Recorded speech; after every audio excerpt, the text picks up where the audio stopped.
Silahkan. Oh sekarang aja. Oke, baik. Ya. Baik, kita mulai ya. Assalamualaikum warahmatullahi wabarakatuh. Waalaikumsalam warahmatullahi wabarakatuh. Ya, hai semuanya Hai semuanya, kita ketemu lagi nih di Zoom Podcast ICF. Nah, ketemu lagi dengan saya Auliamu. Hari ini kita akan bahas mengenai dukung kebijakan penanganan COVID-19 guna cegah gelombang 3 dan upaya transisi pandemi ke endemi. Tapi sebelum kita mulai, saya mau ingetin lagi nih untuk teman-teman yang dengerin, jangan lupa yang belum subscribe, dan juga like, komen, dan share link video ini.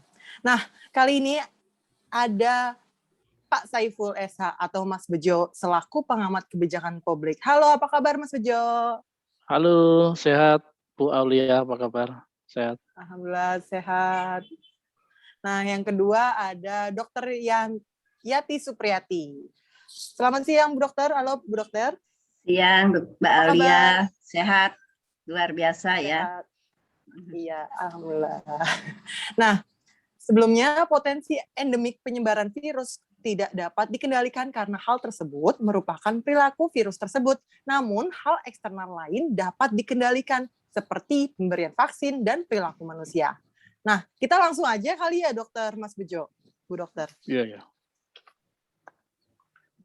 Ya, boleh. Nah, pertanyaannya untuk Bu Dokter dulu ya. Bu Dokter, menurut Bu Dokter, bagaimana pandangan Bu Dokter terhadap penanganan COVID-19 saat ini, terutama menghadapi gelombang ketiga COVID? Bagaimana Bu Dokter? Oke, terima kasih kesempatannya nih saya diajak untuk bisa berbincang-bincang ya. Mudah-mudahan nanti bisa didapat oleh informasinya oleh masyarakat.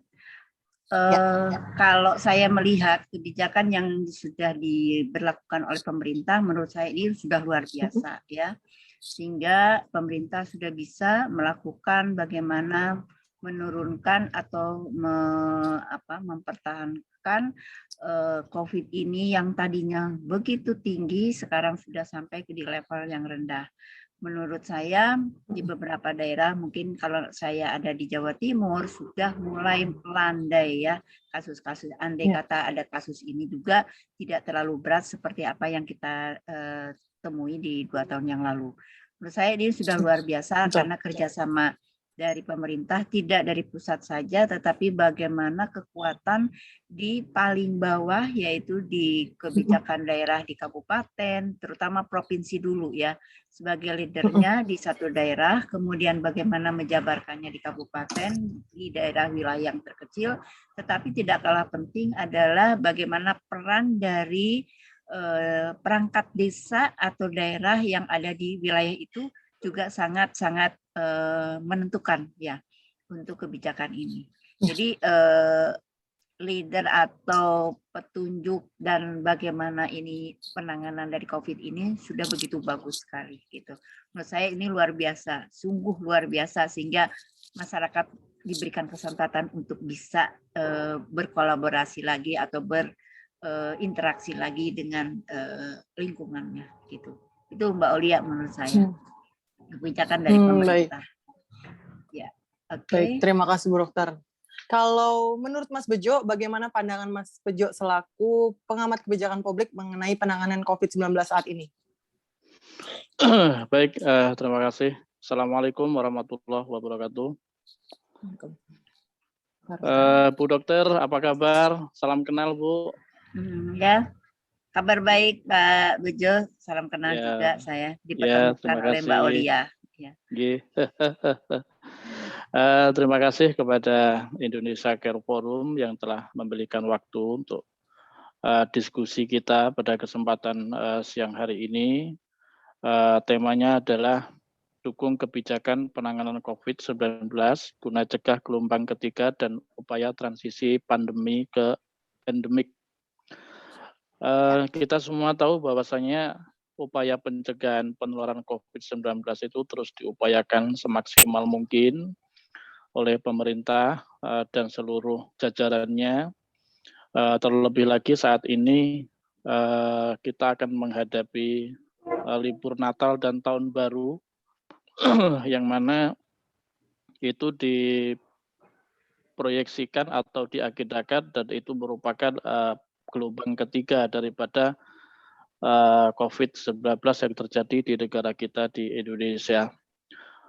Menurut saya, kebijakan-kebijakan ini guna mencegah daripada penularan pandemi COVID di gelombang ketiga, ini harus didukung oleh semua lapisan masyarakat, baik pemerintah provinsi, pemerintah daerah, pemerintah desa, dan seluruh elemen masyarakat, akademisi, tenaga kesehatan, dan lain sebagainya.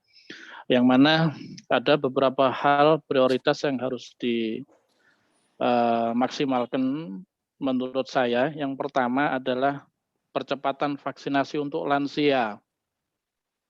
Karena percepatan vaksinasi untuk lansia ini menjadi salah satu syarat penentuan level PPKM. Dan begitu. Jadi PPKM itu kan ada levelnya tuh. Ada level 4, level 3, level 2, level 1. Nah, salah satu syarat untuk penentuan level daripada PPKM itu sendiri adalah percepatan vaksin untuk lansia.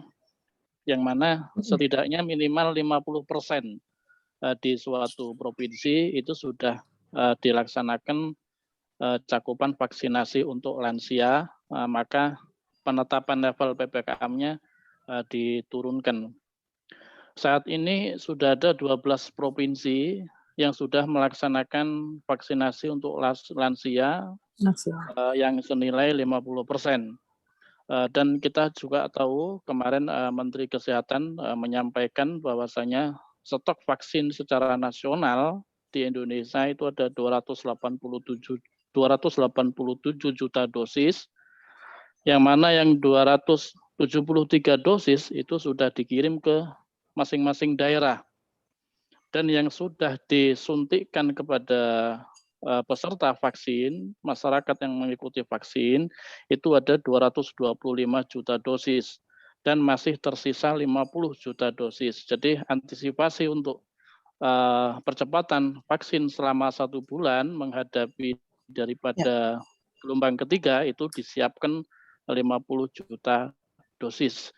Nah itu yang menjadi permasalahannya, 50 juta dosis ini apabila diprioritaskan kepada lansia, maka itu apakah dengan jemput bola atau bagaimana, nah itu kebijakan yang nanti diterapkan oleh pemerintah. Terus yang kedua, itu harus disiplin prokes 5M, 3T, baik terhadap domestik dan internasional. Seperti pada saat kemarin-kemarin itu nanti untuk menanggulangi daripada gelombang ketiga itu. Terus yang ketiga itu diadakan survei antibody. Ini penting sekali. Kenapa? Karena untuk mengetahui berhasil dan enggaknya vaksin ini kan harus ada survei antibody. Kan gitu. Apakah sistem kekebalan tubuh itu kepada masyarakat luas di 34 provinsi itu sudah berapa persen setelah dilakukan daripada penyuntikan vaksin itu sendiri? Karena kalau tidak diadakan survei antibody, maka nanti tatkala muncul varian-varian baru daripada virus COVID-nya, ya kita kan tidak tahu juga vaksin mana lagi yang mau dipakai, kan seperti itu. Jadi yang nomor 3 ini kebijakan survei antibody ini sangat penting sekali. Tentunya di sini perannya adalah Kementerian Kesehatan, Nakes, bekerjasama dengan Kementerian Dalam Negeri karena yang mengetahui jumlah daripada data statistik daripada penduduk adalah Kemendagri di 34 provinsi dan harus bekerjasama dengan universitas, perguruan tinggi dan ahli-ahli epidemiologi penyakit menular. Itu perannya sangat dibutuhkan untuk mengetahui sejauh mana berapa persen tingkat antibodi yang dimiliki oleh masyarakat luas setelah dilaksanakan vaksin. Itu saya kira itu sekarang menjadi tolak ukur di dalam menentukan kebijakan-kebijakan penanganan COVID dan menjadi tolak ukur di dalam menentukan kebijakan-kebijakan tatkala pandemi menuju endemi seperti itu. Jadi kan kita ini kan sudah setengah bosen ya Bu ya dengan pandemi ya. Lalu begitu. Jadi supaya pandemi ini segera berubah, segera normal, menuju kepada endemi, maka survei antibodi juga harus dilaksanakan. Terus yang terakhir, kita juga sesuai dengan instruksi dari Kementerian Dalam Negeri pemerintah nomor 62 tahun 2021 itu baru kemarin disampaikan oleh Kementerian Dalam Negeri mengenai tentang penanganan dan pencegahan pandemi COVID, yang mana yang keterkaitannya dengan liburan Natal dan Tahun Baru itu diberlakukan tertanggal mulai berlakunya tanggal 24 Desember sampai tanggal 2 Januari. Yang poin pentingnya adalah Satgas Penanganan COVID diaktifkan kembali dan diperketat kembali, dan tentunya kebijakan ini harus kita patuhi bersama-sama demi menuju Indonesia sehat dan ekonomi segera pulih dan segera normal kembali seperti dulu sebelum ada COVID-19. Yang tak kalah pentingnya adalah kepastian global yang tidak pasti. Ini salah satu kuncinya adalah kita bisa mengendalikan pandemi COVID. Kalau kita bisa mengendalikan pandemi COVID, maka semuanya bisa teratasi. Saya kira itu aja penyampaian saya, Bu Aulia. Ya. Baik, terima kasih Mas Bejo, luar biasa sekali ya. Jadi tadi sudah ada 12 provinsi ya melaksanakan vaksin untuk lansia. Nah, kalau misalnya dari Bu Dokter sendiri nih, Bu Dokter. Menurut Bu Dokter gimana tanggapan dari Mas Bejo tadi mengenai survei antibodi setelah vaksin? Perlu atau enggak sih? Dan pembatasan yang dilaksanakan pada tanggal 24 Desember nanti ini juga perlu atau tidak sih? Mengingat sudah lebih baik keadaan saat ini ya Bu Dokter. Silahkan Bu Dokter. Iya, terima kasih ya. Ini pertanyaan yang luar biasa. Kalau dari sisi secara medis ya, kalau survei antibodi itu tidak akan menjadikan suatu tolak ukur yang bagaimana ini akan ketika antibodinya ini terbentuk, dia tidak akan tertular, gitu loh. Dengan antibodi dalam ukuran tertentu bahwa dia akan bebas dari COVID ini, karena COVID ini adalah sifatnya virus, ya. Virus itu sangat tergantung dari satu pola hidup orang itu sendiri, kemudian bagaimana dia mempertahankan daya tahan tubuhnya, gitu. Nah, daya tahan tubuh ini tergantung dari pola hidupnya dia, gitu. Jadi walaupun kenapa waktu pertama kali ada vaksinasi berbondong-bondong orang untuk menilai antibodi saya ini sudah seberapa supaya saya tidak terkena dengan COVID ini. Ternyata walaupun dia sudah divaksinasi masih ada juga orang yang terkena dengan COVID tetapi dengan gejala ringan. Sehingga antibodi ini sesuai dengan juru bicara yang disampaikan oleh Kemenkes Ibu Dr. Siti Nadia itu tidak akan menjadi satu dalam waktu dekat tidak akan menjadi tolak ukur apakah dengan antibodi segini dengan ukuran seperti ini maka orang ini akan bebas dari COVID. Tetapi yang penting adalah kalau dari orang-orang epidemiologi bukan antibodi, tetapi bagaimana perilaku orang ini. Jadi yang tadi disampaikan oleh Pak Bejo, 5M dengan 3T inilah sebetulnya yang menjadi kuncinya. Ya, jadi walaupun antibodinya baik, karena yang divaksin ini tidak semua orang yang sama. Ya, karena vaksinasi ini diberlakukan untuk semua orang. Mungkin ada yang sudah divaksinasi tetapi dia punya penyakit autoimun. Maka dia tidak akan menjadi kita tidak akan menjadi tolak ukur ketika dia antibodinya. Dia punya autoimun, ketika dia sedang drop autoimun imunnya sedang drop, maka antibodi yang kita ukur tidak akan menjadi ukuran gitu loh. Nah, tetapi bagaimana mempertahankan dia untuk tetap sehat, yaitu supaya tidak terpapar, maka 5M dengan 3T ini menjadi wajib menurut saya.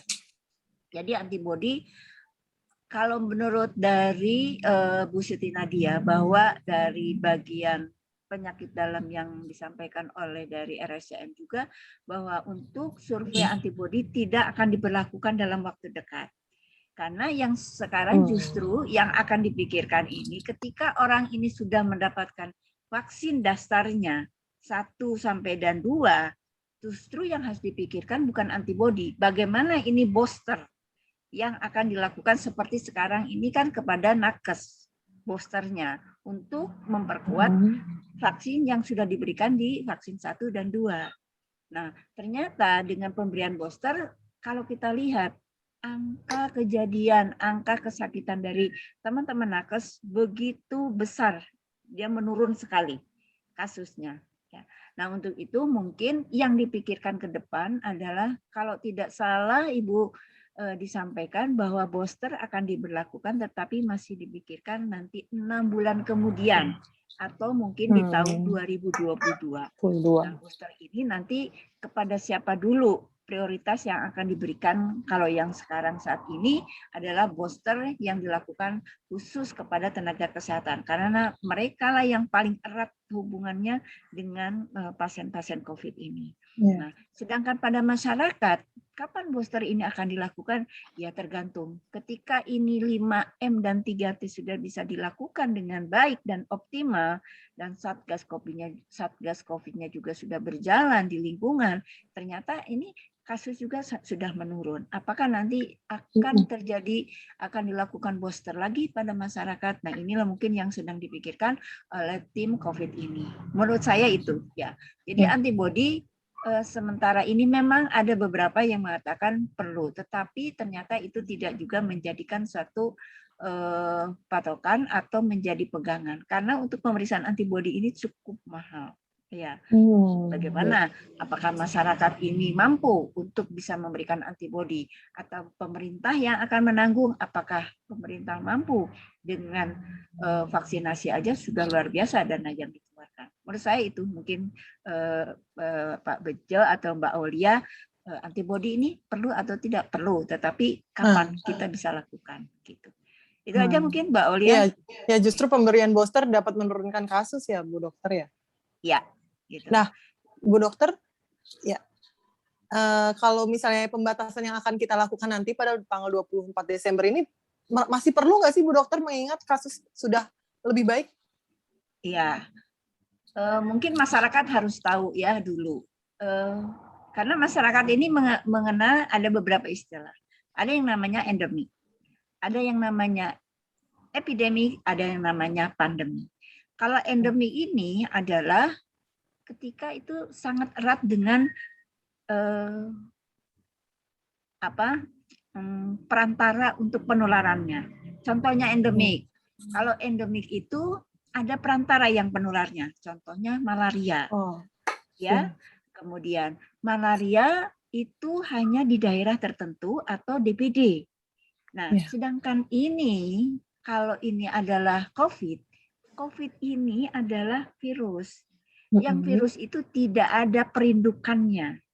Nah, kemungkinan akan terjadi suatu pandemi lagi, ya, kemungkinan besar ada. Maka dari itu, sejauh ini pemerintah sebelum terjadi pandemi, karena apa dikatakan pandemi? Bahwa kasus ini menyebar tidak mengenal daerah, tidak mengenal usia, tidak mengenal kondisi orang, siapapun bisa terkena ketika dia melakukan hubungan erat atau mobilisasi tinggi, maka virus ini kemana-mana pun akan berjalan. Gitu. Nah, untuk itu bagaimana menghindarkan untuk tidak terjadi pandemi? Ya salah satunya betul pemerintah jauh-jauh hari sudah melakukan pembatasan. Menurut saya efisien banget, karena dengan pembatasan mobilisasi masyarakat ini dikurangi, sehingga penularan pertukaran udara, karena ini ditularkan melalui juga airborne-nya, maka itu akan dikurangi. Nah, ini betul sekali strategi dari pemerintah di tanggal 22, di mana di hari libur, pasti masyarakat ingin berkumpul. ingin Ya, bersilaturahmi, ingin bersama. Nah, Ya. justru disitulah si virus ini senang. Aku ada wadah dan Ya. aku dekat dengan orang ini untuk bisa menularkan satu sama lain. Nah, yang kedua mungkin sebetulnya apakah ini akan terjadi ketika ini tadi disampaikan Pak Bejo adalah vaksin. Kalau menurut saya vaksinasi ini menjadi kunci utama. Karena vaksinasi kita masih di bawah 80, kemungkinan kalau ini tidak dibatasi pandemi akan terjadi. Jadi membatasi itu efisien dan menurut saya efisien. Gitu. Itu yang mungkin yang saya tahu ya. Kalau menjadi endemik sebetulnya sih tidak, tetapi dari epidemi menjadi pandemi lagi itu kemungkinan ada. Karena kalau epidemi itu adalah daerah tertentu saja yang akan terjadi COVID ini. Karena apa? Mungkin kita harus lihat, oh di sana vaksinasinya belum 100%, belum seluruh masyarakat menerapkan pembatasan gitu. Tetapi kuncinya adalah dari vaksin. Minimal dengan vaksin sebetulnya bisa menurunkan angka kasusnya sampai 50%. Buktinya sekarang kan kelihatan ya. Walaupun orang kena, pasti akan kena karena masih mobilisasi tinggi, tetapi gejalanya tidak begitu berat dibanding dan sebelum-sebelumnya yang belum kena mendapatkan vaksin. Nah, itu adalah mungkin yang saya sampaikan gitu. Terima kasih. Ya, baik. Jadi perlu ya pembatasan nanti tanggal 24 Desember dan juga virus juga tergantung dari pola hidup masyarakatnya itu sendiri ya, Bu Dokter ya. Iya. Gitu. Nah, Bu Dokter lagi deh. Bagaimana pandangan Bu Dokter terhadap masa transisi dari pandemi ke endemi? Silakan Bu Dokter. Ya. Masa transisi dari pandemi. Pandemi itu adalah mungkin masyarakat harus tahu, kita juga harus memahamkan, katakan pandemi itu karena ini kasusnya sudah mengena kepada semua daerah. Tidak hanya, oh ini di daerah NTT katanya. Waktu itu kan sempat di daerah NTT itu karena panas. Nah, si virus ini tidak mengenal itu. Siapapun ketika dia masih melakukan kontak dan melakukan perilaku, ternyata orang NTT juga habis mobilisasi dari Jakarta, yang dari Jakarta membawa virusnya gitu loh. Tidak mengenal dia, oh dia panas, suhunya tinggi, tidak. Virus ini tidak seperti yang kuman virus-virusnya dari demam berdarah. Oh di demam berdarah itu dia hanya senang di daerah yang bersih. Dia tidak mau daerah yang kotor. Virus COVID ini tidak mengenal. Tidak mengenal. Ya, karena dia adalah lebih senang dari manusia ke manusia, bukan perindukannya di suatu lahan gitu. Sedangkan DBD itu hanya di lahan, yaitu di air, di mana airnya itu kotor, tidak senang, tetapi air yang bersih, justru perindukan yang tetap, dia akan senang. Tapi virus ini tidak. Ketika manusia ini yang membawa, maka dia dekat dengan manusia, dia akan segera menularkannya. Nah, mobilisasi inilah yang menjadi kunci utamanya. Nah, untuk itu, dari pandemi, bisa enggak dari epidemi ke pandemi? Bisa. Ketika diloskan. Kenapa? Diloskannya apa? Silahkan Anda terbang kemanapun, ayo dari luar negeri datang beramai-ramai ke sini, ini ada diskon. Nah, ini loh yang membawa. Karena dia sudah mendapatkan vaksin, terkadang yang menjadi adalah masalah ketika orang ini ada virus tetapi dia tidak menimbulkan gejala. Itulah yang sulit. Nah, tetapi dia bisa menularkan kepada yang lain. Nah, untuk itu dari epidemi menjadi pandemi kemungkinan besar bisa. Ketika dari seluruh kebijakan tidak dilaksanakan dengan baik, baik dari tim COVID di perangkat terbawah, dari masyarakat sendiri tidak mematuhi yang dinamakan 5M dengan 3T, kita berharap ini sebetulnya masyarakat harus memegang kunci ini. Dan itu akan kita hindari dari pandemi ini. Karena dari pandemi itu sudah menjadi masalah besar lagi bagi baik dari keluarga yang terkecil, kemudian dari lingkungan, kemudian dari perangkat, kemudian dari anggaran negara, itu akan menjadi masalah. Nah, untuk itu kita berharap di epidemi di epidemi itu adalah di mana kasus ini akan melonjak ketika itu ada di daerah tertentu. Tentu nanti akan dikaji oleh epidemiologi. Kenapa di sana kasusnya kok masih tinggi? Tentu dilihat bagaimana mobilisasi masyarakatnya, bagaimana dengan prokesnya, bagaimana dengan vaksinasinya, bagaimana dengan perangkat tim COVID-nya di desa-desa itu. Nah, itulah mungkin yang nanti yang akan dikaji oleh pemerintah maupun oleh masyarakat yang juga harus melihat dari lingkungan sekitarnya. Jadi kemungkinan dari epidemi akan menjadi pandemi bisa ketika kita semua longgar dan tidak mematuhi dan tidak mengingatkan kembali di antara keluarga. Sudah kangen sih memang ketemu keluarga, tetap ya kita harus tetap bertahan apa yang sudah menjadi kebijakan. Masker itu adalah atau prokes sekarang katanya masker aja, tidak juga. Nah, tidak juga menjadi jaminan ketika masker. Ada beberapa tata cara yang harus dipenuhi oleh masyarakat. Mungkin nanti itu di dalam bagaimana kita menghindarkan supaya dari epidemi tidak menjadi pandemi. Mungkin itu Mbak Olia. Baik, terima kasih Bu Dokter. Nah, kalau menurut Mas Bejo nih, bagaimana tanggapan Mas Bejo terhadap masa transisi dari pandemi ke endemi? Silakan Mas Bejo. Ya, kalau menurut saya, transisi dari pandemi menuju endemi itu yang ditunggu-tunggu saat ini. Dan itu tetap kita harus tahu sejauh mana kekebalan Republik Indonesia terhadap pandemi COVID. Tolak ukurnya menurut saya tetap ke sana. Karena tatkala kekebalan imunitas itu belum diketahui, maka pandemi tidak akan bisa berubah menjadi endemik. Itu seperti itu. Tetap statusnya pandemi, makanya di situ tetap harus dibutuhkan survei antibodi. Imunitas, antibodi atau imunitas itu kan ada dua. Ada imunitas secara kelompok, ada imunitas yang terbentuk secara ilmiah. Imunitas yang terbentuk itu kan melalui vaksin, sehingga membentuk daripada imunitas berkelompok. Nah, sedangkan imunitas secara ilmiah itu sesuai dengan pakar dari UGM kemarin 3 hari yang lalu mengatakan, ahli penyakit menular, beliau memprediksi bahwasanya seluruh rakyat Indonesia itu 80% sudah terkontaminasi COVID-19 varian Delta.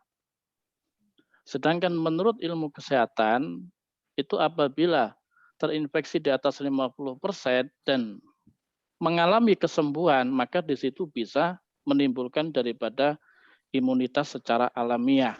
Artinya, kalau memang itu prediksi itu betul, 80% masyarakat Indonesia itu sudah memiliki antibodi atau imunitas secara ilmiah.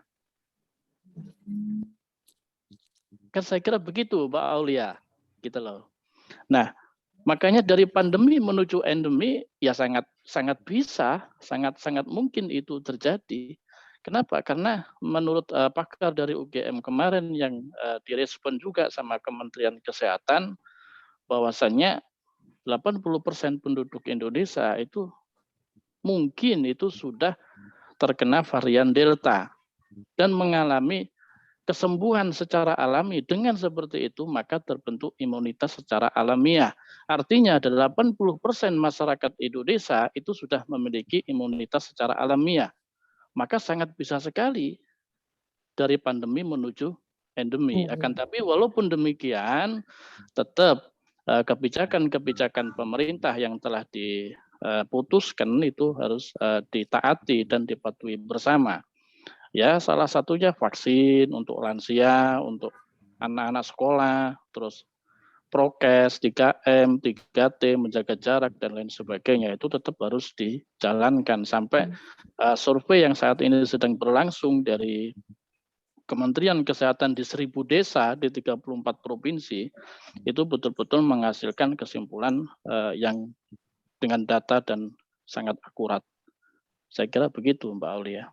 Baik, jadi pandemi ke endemi mungkin terjadi dan bisa sekali terjadi ya? sangat bisa terjadi. Ya. Ya, jadi jangan lupa 3M dan 5T-nya sekarang ya. Nah, baik. Iya. Nah, menghadapi untuk Bu Dokter lagi nih, menghadapi fase gelombang 3 dan masa transisi dari pandemi ke endemik, menurut Bu Dokter seperti apa? Iya, di masa gelombang ketiga ini, kalau tadi yang disampaikan sama Pak Bejo, sebetulnya bagaimana mengimplementasikan 3T dan kalau saya sih 5M dengan 3T ya. 3T, ya. Gitu. Satu adalah masyarakat harus tahu ya, ketika saya sudah ingin pergi, juga dia harus tahu saya pergi dengan siapa. Apakah yang saya ajak pergi ini sudah imunisasi? Ya, penting ya Bu Dokter. Iya. Kemudian apakah dia punya penyakit penyerta? Apakah dia itu dalam kondisi baik? Karena kebanyakan orang memaksakan karena keinginan ingin berangkat tanpa melihat kondisi. Justru walaupun dia sudah juga divaksinasi sebagai tamengnya dia, tetapi ketika ada penyakit penyerta dan kondisi tidak baik, kemungkinan untuk bisa terkena lagi kemungkinan ada. Nah, apalagi dia pergi, karena dia juga tidak ingin ditinggal oleh keluarganya, maka dia mengatakan saya baik-baik saja, padahal dia sudah membawa virusnya di dalam dirinya. Nah, ternyata di dalam lingkungan keluarganya, ketika dia akan berangkat, ada berapa yang tidak vaksinasi. Nah, disitulah si virus ini mudah untuk bisa beralih kepada orang yang tidak punya sistem imunnya terhadap virus ini. Nah, untuk itu, bagaimana supaya tidak jadi pandemi? Ya, kalau memang terpaksa ingin pergi, patuhi persyaratan yang akan diberlakukan oleh pemerintah. Satu, tadi 5M-nya. Bagaimana 5M? Nah, karena saking senangnya 5M itu menjabarkannya, sebetulnya implementasi di masyarakat itu gampang-gampang susah. Ya, 5M, jangankan gitu, pakai masker. Masker yang digunakan yang benar tidak 1 kali 24 jam. Seharusnya ketika akan perjalanan jauh, kita harus memperkirakan berapa jam saya perjalanan ini. Ketika itu sudah lewat dari 4 jam, seharusnya dia sudah mengganti masker itu, kemudian bagaimana mencuci tangannya. Karena apa? Selama perjalanan, itu juga tidak menutup kemungkinan virus ini akan selalu ada di sekitar kita. Yang kedua, penggunaan masker yang benar itu adalah kalau misalkan saya perjalanan 11 jam, dia juga harus memperhatikan berapa saya harus membawa masker untuk sebagai penggantinya. Ya. Yang kedua, berapa yang saya harus berlakukan ketika saya akan perjalanan darat. Berapa orang memungkinkan? Apakah akan dipenuhi mobil itu? Nah, kalau syaratnya pemerintah mengatakan kalau di dalam satu kegiatan hanya boleh 50%, tolong itu dipatuhi 50%. Karena apa? Sebetulnya dengan 50% itu ada luang yang bebas yang bisa kita bernapas dengan lega. Karena kalau penuh, maka saling pernapasan walaupun apalagi kalau maskernya tidak baik, maka pernapasan itulah yang saling bertukar. Jadi airborne-nya itu yang akan memicu mereka itu untuk tertular. Yang ketiga, kalau kita ingin melakukan perjalanan, maka dengan kondisi fit harus kita perhatikan. Jangan sampai kita ini sampai lelah, gitu loh. Nah, kalau kelelahan, virus ini mudah untuk muncul kembali di dalam diri orang itu. Nah, kalau ini mobilisasinya dibiarkan jalan, apalagi yang jauh-jauh seperti perjalanan, tidak mau karena pesawat mahal, ada persyaratan ini, akhirnya berbondong-bondong untuk jalan melalui darat, sehingga kelelahan yang timbul, maka pemicu untuk terjadinya COVID ini akan banyak. Sehingga mana provinsi yang paling disenangi oleh masyarakat, itulah yang nanti akan menjadi di situ kasus akan lagi meningkat gitu loh. Jadi Covid kemungkinan terbesar. untuk pandemi lagi bisa ketika masyarakat tidak mematuhi dan tidak patuh dengan dirinya, dengan keluarganya, dengan lingkungannya gitu. Nah, untuk itu tolong dipatuhi 5M ini ketika masyarakat akan bepergian, tolong dipatuhi 5M ini, dan kalau bisa, kalau memang tidak perlu sebaiknya ya tidak berangkat gitu. Karena apa? Ketika orang semua dikasih libur, itu semua akan berusaha dan berupaya untuk bisa berkumpul. Nah, di dalam berkumpul inilah si virus akan mudah untuk meloncat. Dia dengan jarak sekian meter saja sudah meloncat dari satu ke host satunya lagi. Nah, disinilah mungkin untuk terjadinya pandemi lagi. Kemungkinan untuk jadi pandemi bisa ketika masyarakat sudah lost, sudah merasa, dan vaksinasi bukan menjadi jaminan. Gitu. Itu aja mungkin yang saya bisa sampaikan ya selama ini. Nah, itu yang tidak kalah penting sebetulnya, masyarakat ini lebih percaya, biar tidak terjadi pandemi saya membeli obat-obatan yang di luar pemantauan dokter atau petugas. Yeah. Nah, ternyata justru itulah menjadi pemicu. Ketika dia tidak tahan, terjadi pemicu di dalam dirinya, kondisi drop, maka virus ini akan muncul. Itu aja mungkin Mbak Olia, kalau menurut saya ya. Baik, Bu Dokter, terima kasih. Bu Dokter, boleh nggak ingetin lagi nih ke kita, apa sih 5M dan 3T itu? 5M itu menggunakan masker. Pertama sih sebetulnya yang benar adalah 1, mencuci tangan. Ya. Kemudian menggunakan masker. Ya. Yang ketiga adalah menjaga jarak. Ya, sebetulnya 3M, nggak tahu 5M-nya itu tambahan dari Bejo mungkin ya. Yang 2M. Sebetulnya yang menjadi prioritas itu adalah dari sisi kami ya, orang kesehatan, 3M aja. Mencuci tangan. Dengan mencuci tangan, bakteri ini hilang. Tapi mencuci tangan ya tetap harus pakai sabun. Sabunnya juga tidak harus yang bermerek. Yang penting pakai sabun. Karena dengan deterjen kuman ini mati. Yang kedua adalah masker. Tapi penggunaan masker ini adalah bukan masker yang sekedar hanya kain. Karena apa? Tidak ada kain itu yang bisa, kecuali ada kain yang sekarang yang di dalamnya ada lapis. Sebetulnya ada 2 lapis. Ya. Ketika masker digunakan, airborne ini tidak masuk, tidak terhirup oleh masyarakat, tidak bisa melalui hidung, tidak melalui mulut. Dan menjaga jarak, artinya kenapa? Menjaga jarak ini 1 meter, artinya atau 2 meter itu adalah sebetulnya untuk menghindarkan airborne-nya ini. Maka sangat-sangat sekali diperhatikan ketika ada pesta juga, sebaiknya tidak makan bersama. Nah itu. Sebetulnya di dalam makan bersama, mana ada orang yang diem-dieman, pasti bicara. Justru airborne-nya yang pindah ke makanan orang lain, kemudian dia makan, kan gitu. Yang menjadi prioritas itu adalah 3M-nya itu. Kalau yang ini 2M berikutnya itu adalah mungkin dari makanan, ya. Artinya gizi orang itu. Gitu kalau menurut saya. Tapi yang jadi prioritas sebetulnya 3M-nya. Ini aja. Walaupun makanannya baik, tidak pakai masker, tidak cuci tangan, tidak menjaga jarak, ya sama aja, pasti ada. Ini. Ya. Kalau 3T-nya kok saya lupa ya. 3T-nya itu. 3T. Ya. Sebetulnya 3T itu adalah penjabaran dari kalau dari 3M-nya itu.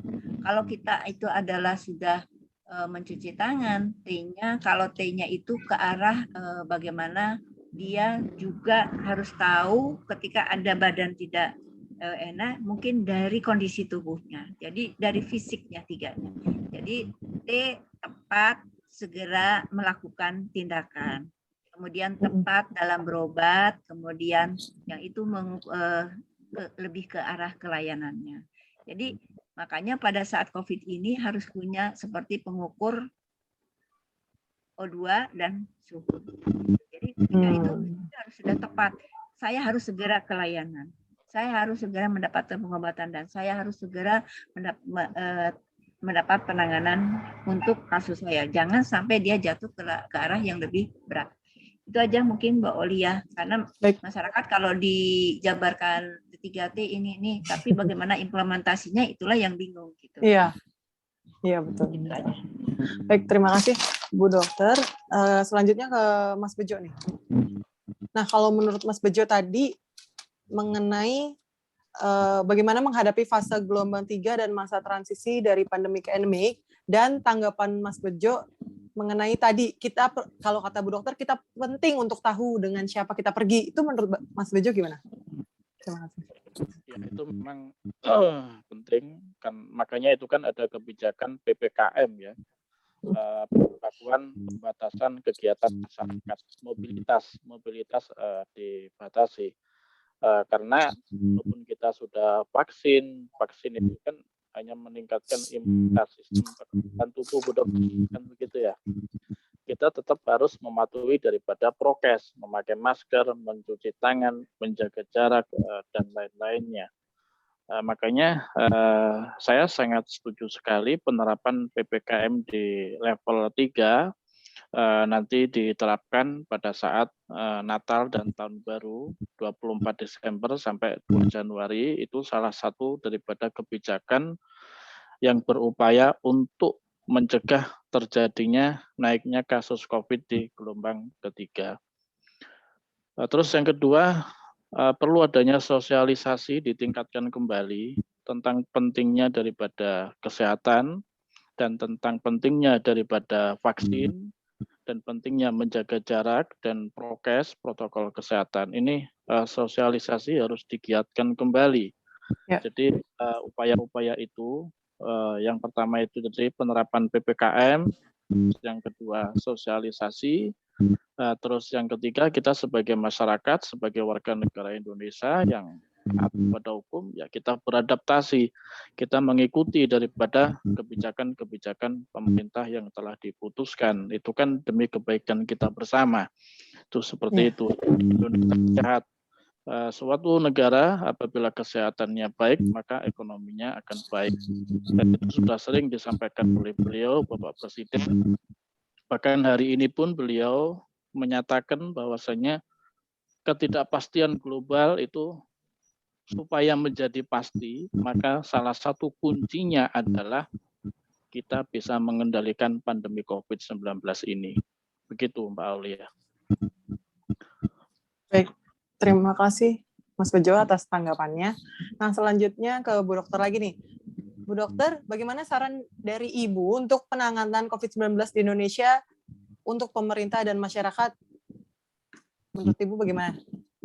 Ya, saran saya sih ya, sebetulnya ketika ini COVID terjadi dan saya melihat sendiri, dan dulu juga saya adalah pekerja di puskesmas dan di rumah sakit.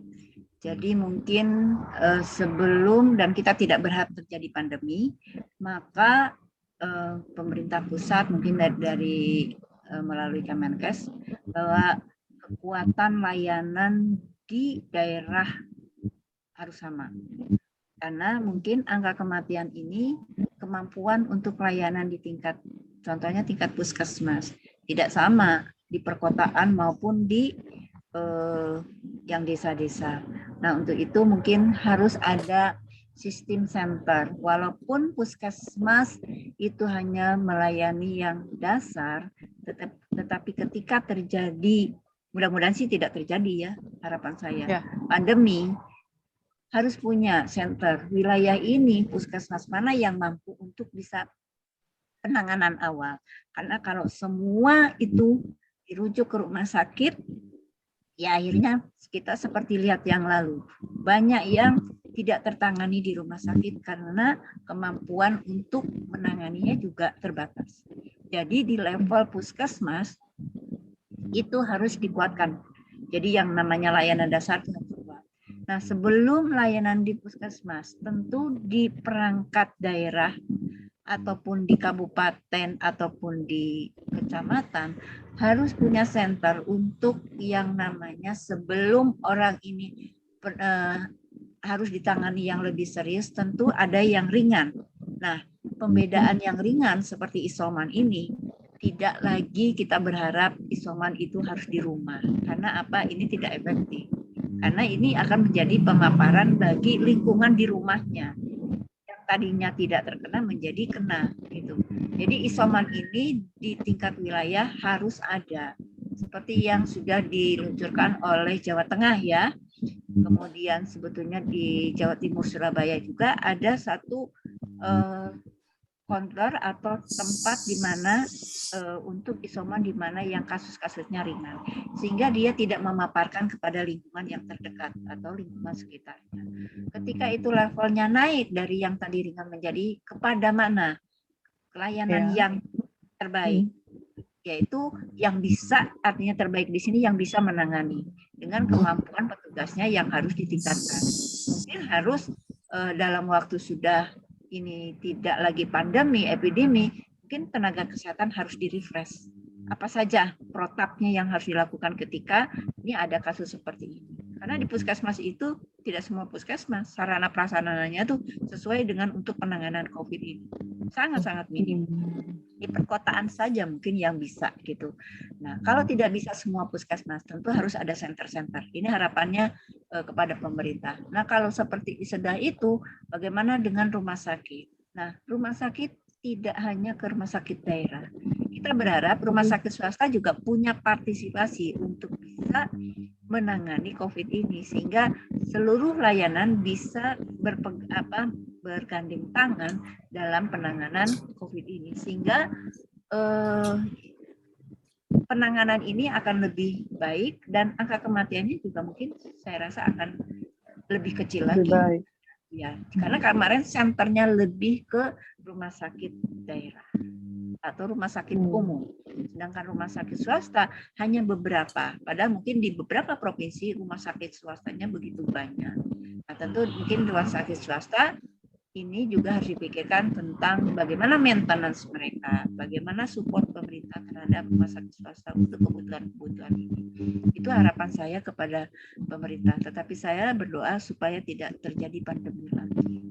Nah, ketika tidak ada pandemi, kuatkanlah sekarang layanan-layanan, dan tim COVID ini tidak berhenti. Kita walaupun dari pandemi menjadi epidemi, tidak berarti selesai. Tim COVID ini tetap. Jadi kalau ada kewaspadaan dari tingkat RT, RW, kelurahan dan kecamatan, saya rasa pandemi tidak akan kita harapkan tidak akan lagi terjadi. Itu aja mungkin harapan saya, karena saya lihat layanan yang mungkin yang harus dipersiapkan dengan baik gitu. Itu Mbak Olia. Ya. Baik, ada terima lagi? kasih. Terakhir nih Bu, closing statement-nya untuk Pak Bejo dulu kali ya Bu ya? Iya, silakan. Closing statement ya, silakan Mas Bejo. Closing statement-nya. Ya, closing-nya kita patuhi kebijakan pemerintah dan kita dukung kebijakan terkait dengan protokol kesehatan demi menanggulangi daripada pencegahan pandemi COVID-19. Karena kesehatan itu adalah investasi jangka panjang, baik buat kita secara pribadi, buat keluarga, buat masyarakat, buat bangsa, dan negara secara nasional dan secara global. Ekonomi yang sehat maka akan menumbuhkan daripada kesehatan yang sehat. Begitupun sebaliknya, kesehatan yang sehat akan bisa menumbuhkan ekonomi yang sehat. Kedua-duanya tidak bisa dipisahkan. Kesehatan penting, ekonomi juga penting. Sebab itu, mari kita selalu 3M, menjaga jarak, memakai masker, mencuci tangan, dan kita patuhi daripada kebijakan-kebijakan pemerintah di dalam menanggulangi gelombang ketiga. Berharap semoga pandemi segera menjadi endemik dan kita semuanya dinyatakan setidaknya bisa bersahabat dengan COVID. Seperti itu, Bu Dokter. Ya, begitu Mbak. Ya. Baik, terima kasih Mas Bejo. Kalau closing statement dari Bu Dokter, silakan. Kalau closing dari saya, sebetulnya tidak jauh dari Pak Bejo. Kesehatan adalah suatu nilai yang mahal. baik bagi diri maupun bagi keluarga. Nah, untuk bisa tetap sehat, yaitu patuhi apa yang dikatakan 3M. Kalau tidak perlu, tidak usah kita melakukan perjalanan. Tetap kita bertahan untuk tetap sehat. Dan yang lebih penting adalah bagaimana kita selalu ceria agar virus ini tidak masuk ke diri kita, gitu ya. Jadi tetap walaupun memang dalam keadaan COVID ini susah, tapi buatlah diri kita ini bahagia, gitu. Membahagiakan adalah hal yang paling murah, meriah yang kita bisa lakukan, bisa di rumah, tidak harus dengan pergi, gitu. 3M tetap kita harus pertahankan. Itu aja mungkin Mbak Aulia. Baik, terima kasih Bu Dokter. Nah, itu tadi ternyata kebijakan dan dukungan dari perilaku masyarakat memegang peranan penting untuk menekan kasus infeksi COVID-19 sehingga memungkinkan pandemi menjadi endemik. Nah, semoga dengan upaya yang telah dilakukan dapat benar-benar menghilangkan penyebaran COVID-19 di Indonesia, bukan hanya berada pada situasi endemik. Baik, terima kasih Bu Dokter atas kesempatannya pada hari ini. Terima kasih Mas Bejo. Nah, jangan lupa untuk tetap saksikan episode Zoom Podcast ICF selanjutnya. Untuk yang belum, jangan lupa juga untuk subscribe, like, dan komen. Dan juga nyalakan lonceng notifikasinya. Karena semua itu gratis dan juga bisa share link ini.